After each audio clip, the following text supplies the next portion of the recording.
Chickamauga and Chattanooga National Military Park historian Jim Ogden stands forward-facing in uniform of a tan flat hat, gray shirt, and green trousers.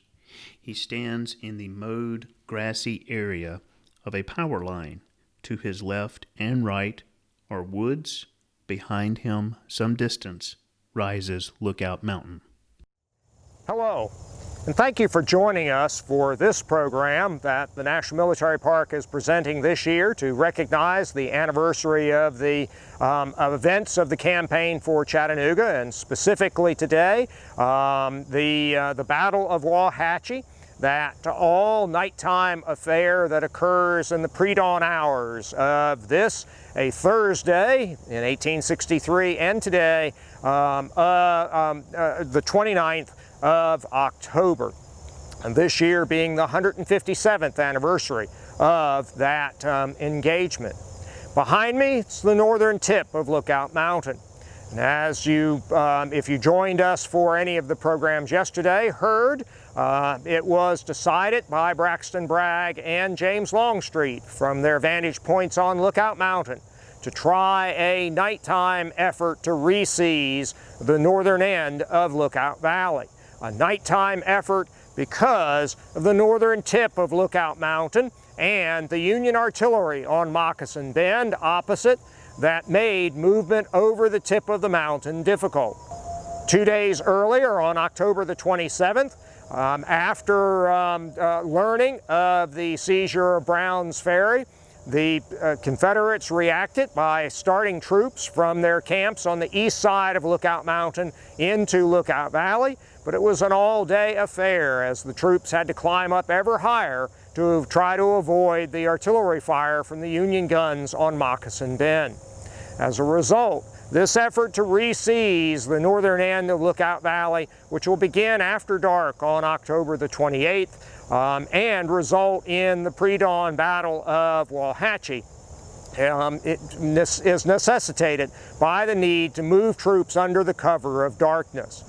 And it was intended that after dark on the 28th, 2 divisions would make the march over the northern tip of Lookout Mountain.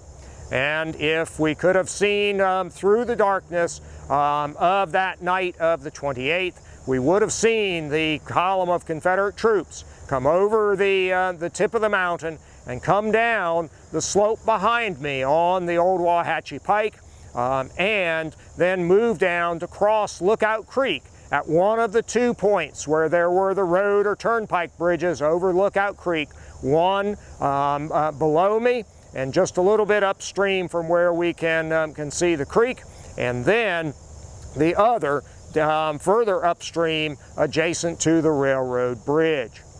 We stand on the slope of what was then known as Bald Hill, and it'll be one of the first positions occupied by the Confederates that night as they move troops over the tip of the mountain to make this pre-dawn effort.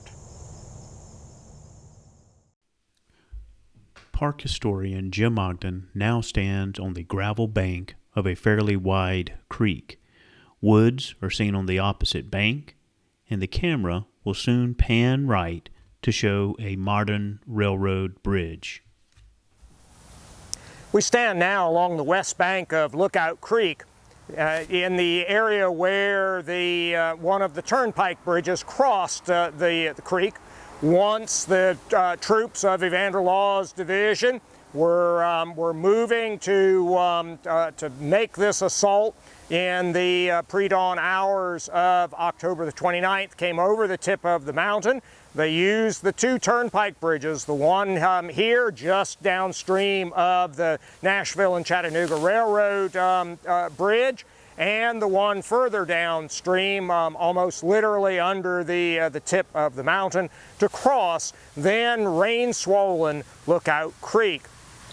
The primary unit crossing here is John Bratton's, normally Micah Jenkins, but with Jenkins as acting division commander.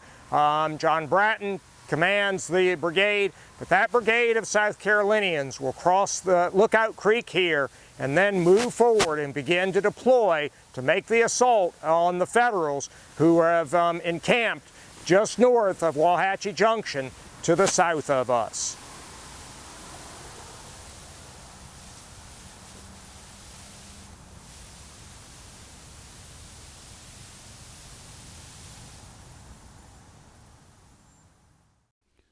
Park historian Jim Ogden now stands on the rocky slope of an embankment. Two wooded hills rise in the distance.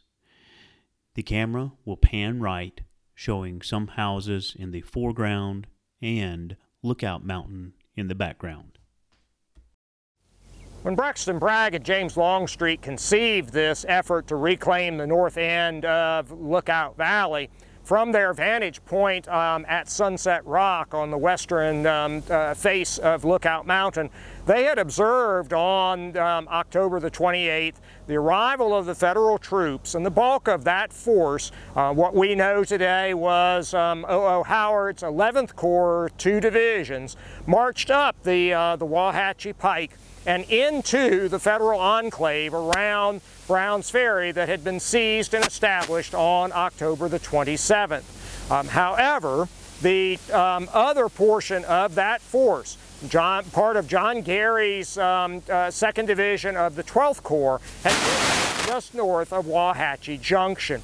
And to make this attack now on the night of October the 28th and in the early hours of the 29th, the Confederates are going to deploy forces to not only make the assault, but also to prevent any federal reinforcements reaching Gary's troops around Wauhatchie Junction once they are under attack. And so in the end, 3 of the 4 Confederate brigades of the 1, not 2, in the end just 1 division that marched over the tip of the mountain, those 3 brigades will actually be deployed on the tops of the hills on the west side of Lookout Creek and overlooking Brown's Ferry Road as it leads up to Howard's encampment and the enclave at Brown's Ferry. They are to be a blocking force to prevent those Federals from moving south to come to the aid of Gary's men who Bragg, Longstreet, Micah Jenkins, and even John Bratton hoped they could quickly overwhelm. While Henry Benning's, Jerome Robertson's, and the Alabama Brigade, normally under Evander Law, deployed on the top of those hills. Bratton's men will move through the gap between the hills, turn south, and initially with 3 brigades, or 3 regiments on line, will move through what was an open woodland at the time, encountering alert federal pickets of the 29th Pennsylvania who had been deployed to guard against just such an attack, and move south, driving those federal pickets back towards the main federal encampment just north of Wauhatchie Pike. Park historian Jim Ogden now stands in a mowed, grassy area next to a paved roadway. Behind him is a paved driveway and a brick sign. We stand now along the Wauhatchie Pike, just north of Wauhatchie Junction, and in the area where Gary's division bivouacked on the night of October the 28th as they shepherded along the wagon train in Hooker's column.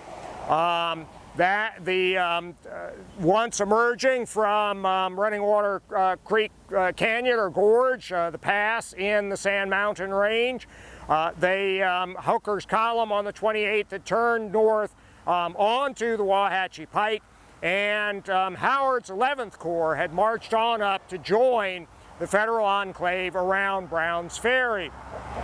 But because of the poor condition of the roads, Gary's small division, that portion of it which was then accompanying him, and the wagons made it only this far as darkness settled on the battlefield.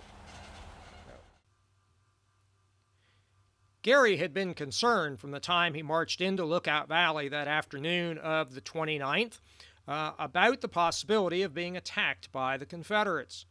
From the crest of Lookout Mountain along its western brow, he could observe Confederate signalmen communicating messages, obviously reporting the arrival of federal troops in the valley, and periodically Confederate artillery projectiles were sent from the crest of the mountain towards the Union troops in the valley. Additionally, the gap that had opened in the Union column between the rear of the second of the two 11th Corps divisions and the head of his small division column concerned him as well, and there had been some skirmishing between the head of the 11th Corps column and Confederates, indicating the possibility of some Confederate force being in Lookout Valley. And so, when he halted just north of Wauhatchie Junction itself and along the Browns Ferry Road, mostly in the area of the Roden family farmstead, he put his troops into bivouac, directing the troops essentially sleep on their arms and that they be positioned to potentially respond to any threat that might suddenly appear. One regiment, the 29th Pennsylvania, under Colonel Rickards, was directed to deploy as pickets or skirmishers around the camp, and Rickards deployed his 10 companies in a circle around the camp of the rest of Gary's force. Rickards believing that the greatest threat may come at the rear of the column, and he placed 3 of his companies in the area of the Wauhatchie Depot itself, oriented south to guard against any potential threat. Additionally, some of the civilians in the area provided intelligence that potentially Gary may be attacked that night. And by one account, Mrs. Roden essentially warned Gary that Confederates would indeed try to attack.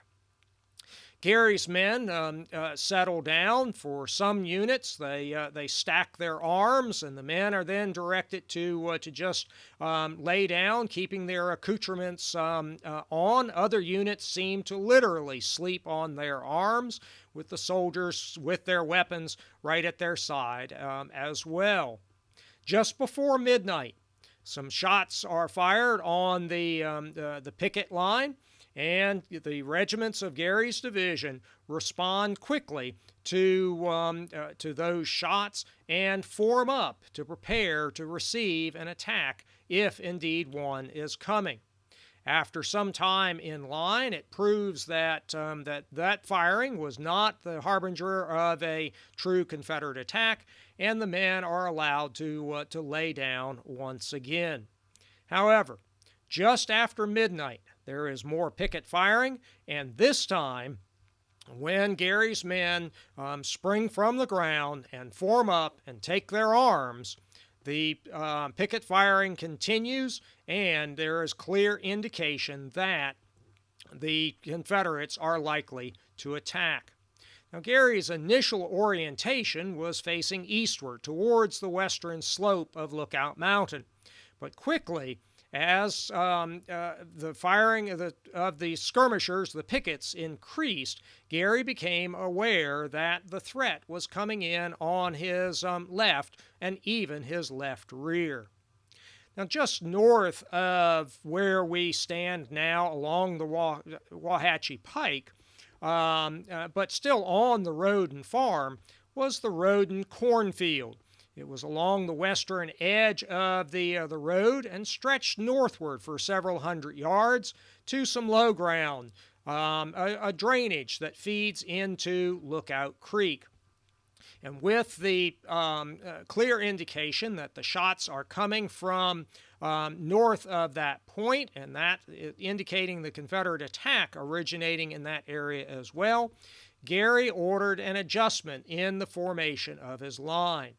The 111th Pennsylvania, the northernmost or left regiment of his line, they had been bivouacking in the cornfield itself, having deployed to face eastward, essentially along the railroad embankment of the Nashville and Chattanooga Railroad. They will change front to the rear on their right company. In some ways, they perform a wheel to the left rear, they reorient and face northward along the southern end of the Roden cornfield, with their line extending through the farmyard of the house sheltering some civilians at that time. Gary, at this particular point, is concerned not only with the Wauhatchie Pike itself, but also a road that led west from the Wauhatchie Pike here at Roden's towards Kelly's Ferry. And when the 111th Pennsylvania reorients to face to the north, they are essentially along the westward leading alignment of that Kelly's Ferry road. The 109th Pennsylvania, the 2nd Regiment in Gary's column, they will deploy into line and move to their left and form up on the left of the 111th Pennsylvania. The 3rd Regiment in line, the 137th New York, will move further to the west or left and deploy on the left of the 109th Pennsylvania. And then the 149th New York was moving to extend the Union line further westward as well. Already in position on the crest of a knoll rising above the Roden home just to the south were the 4 guns of Knapp's Pennsylvania battery that were accompanying the column at that time. 2 other guns had been left behind in North Alabama when this march had begun. Those 4 guns had been positioned there when Gary first arrived, it being noted that that knoll or rise allowed those guns to potentially fire in any direction of the compass. Now they reorient and faced or to position themselves to fire to the north. One of the lieutenants within that battery is Edwin Gary, the son of Division Commander John White Gary. As the Federal troops take their position, their skirmishers are driven back, and as Bratton's South Carolinians move through the low ground, the low swampy ground of that drainage that leads to Lookout Creek, they close up on their skirmishers and emerge in the northern end of the Roden cornfield. As the South Carolinians look south across the field, they can see what they think is confusion amongst the Federals, but it really just reflects the Federal units quickly deploying and taking position. The Confederates note that some Federals are kicking out fires to extinguish them. And as the main lines begin to engage, the only real indicator of the position of the troops on either side is the flash of the discharge of the weapons. The South Carolinians, 3 regiments, the 1st Rifles, the 2nd, and the 5th South Carolina, move out into the field and continue their advance southward.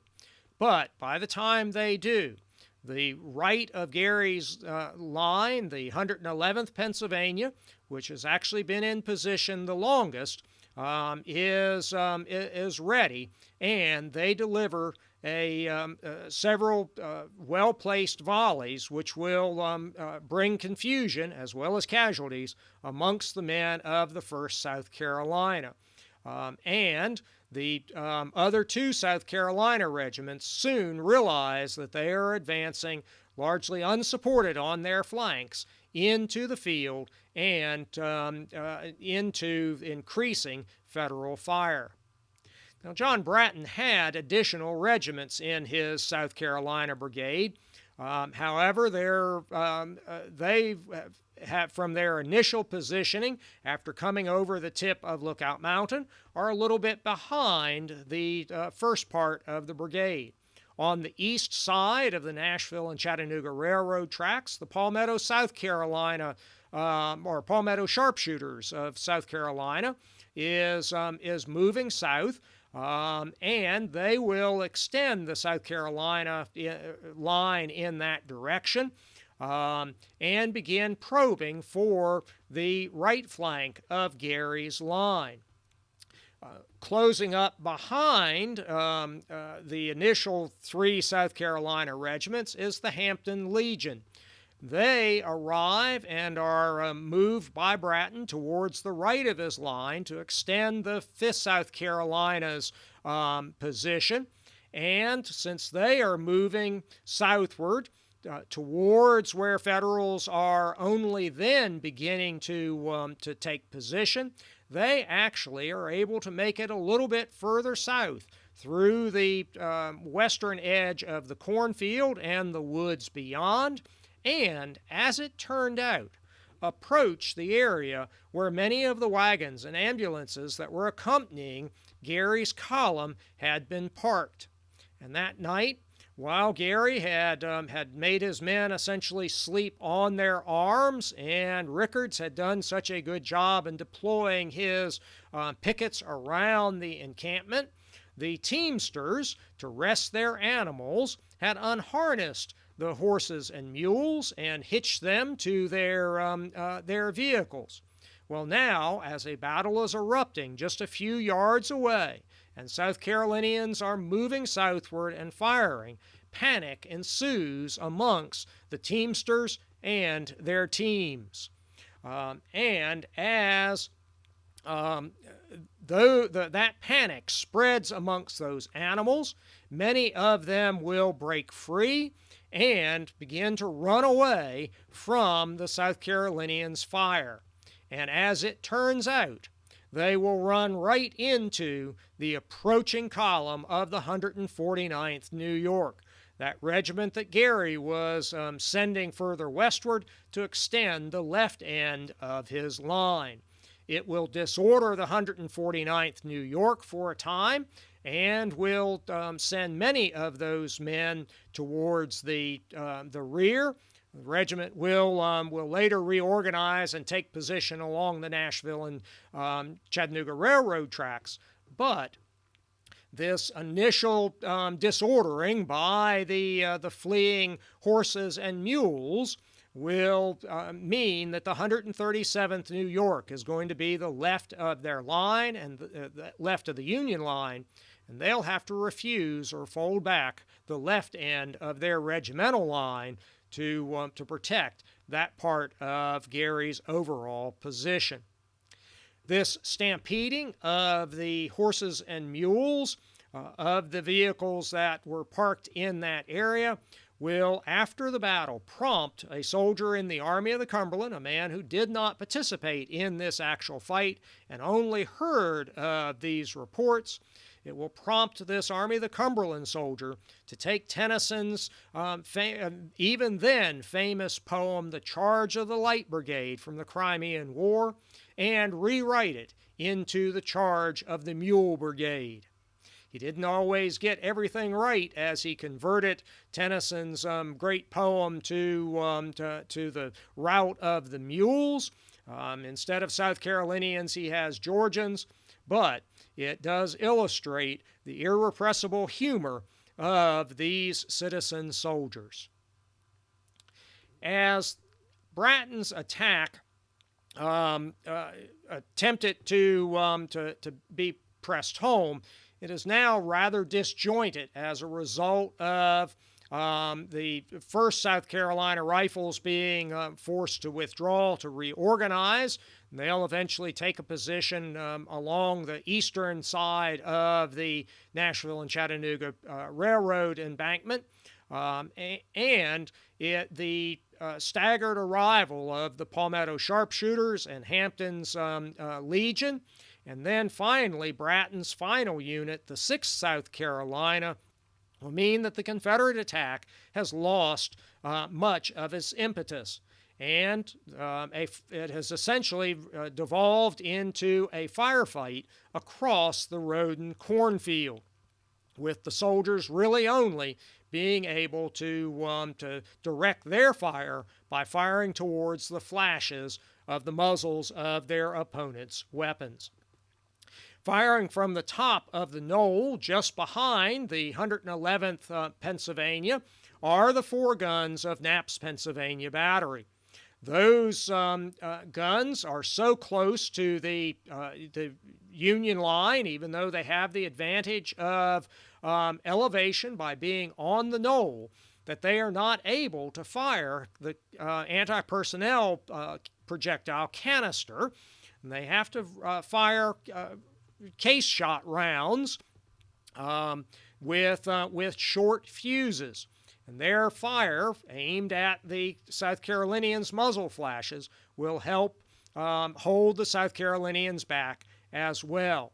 However, firing over the top of the Union soldiers' heads and firing with short fuses, given the relatively short range, does mean that several of their projectiles will explode prematurely and cause casualties amongst the Pennsylvanians, including the major of the 111th Pennsylvania, Major Boyle.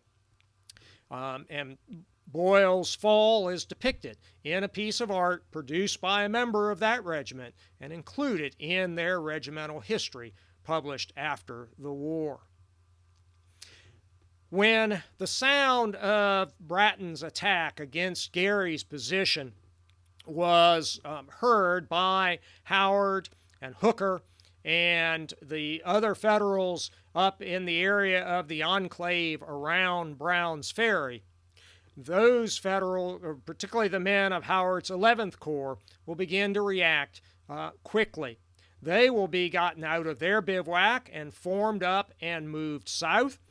This was something that Micah Jenkins had anticipated, and as noted earlier, he had positioned the Alabama, Texas, and Georgia brigades on the crest of the hills that parallel the Browns Ferry Road north of the railroad bridge and turnpike crossing.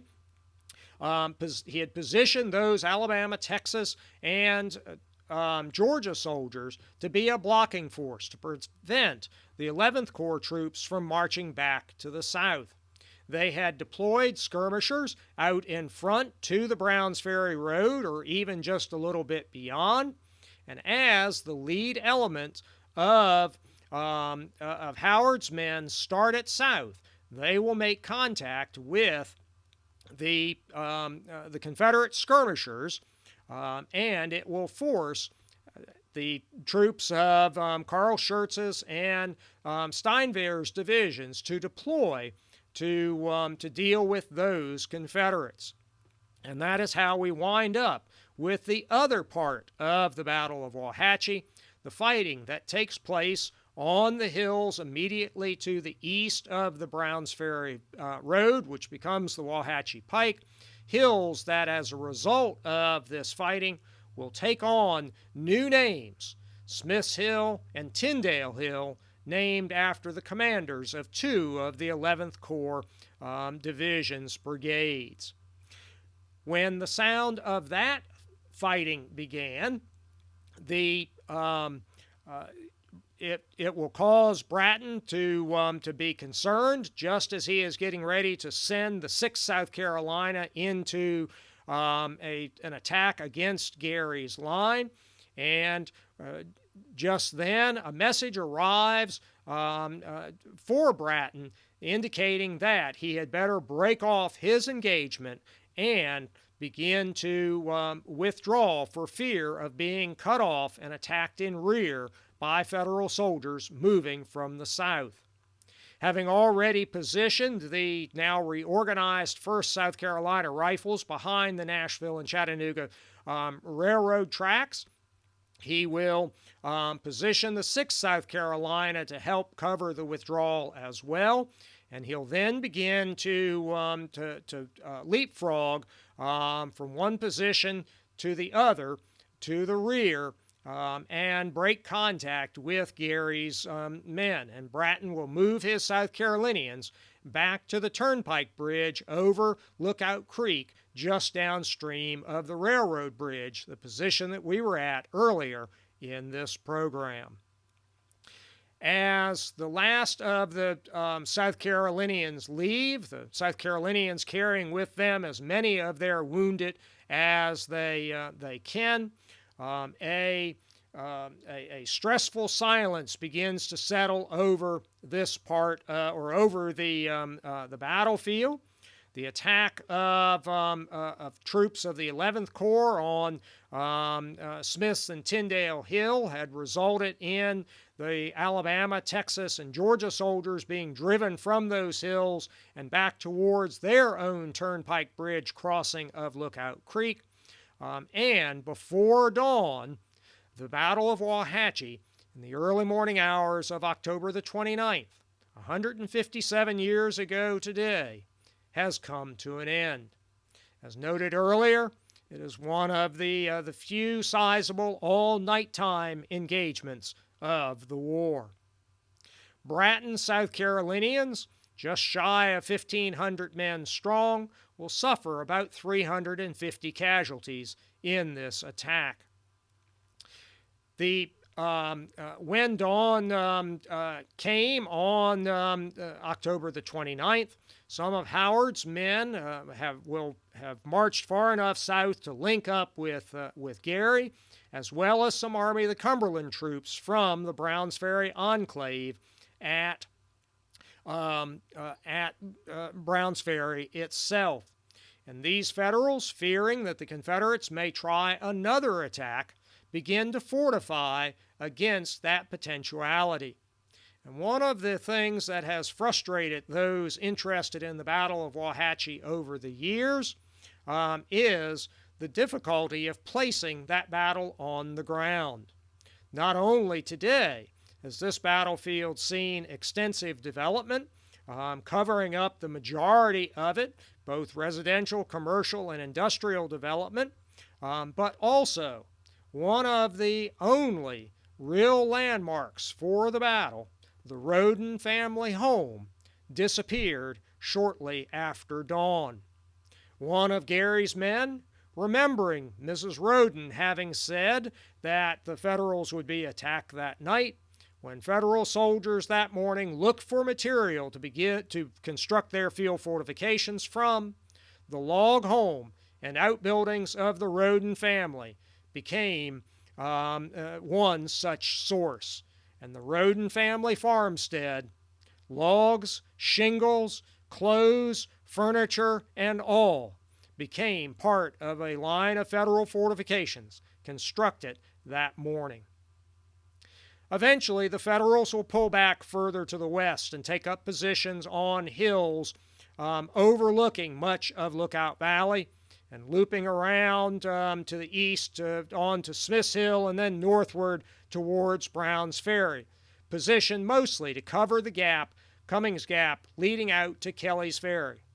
Because with the Federal presence in Lookout Valley and their possession now of Kelly's Ferry and the completion of some small steamboats out at Bridgeport, Alabama, a new supply line, the Cracker Line for the Union Army of the Cumberland in Chattanooga, can now be opened.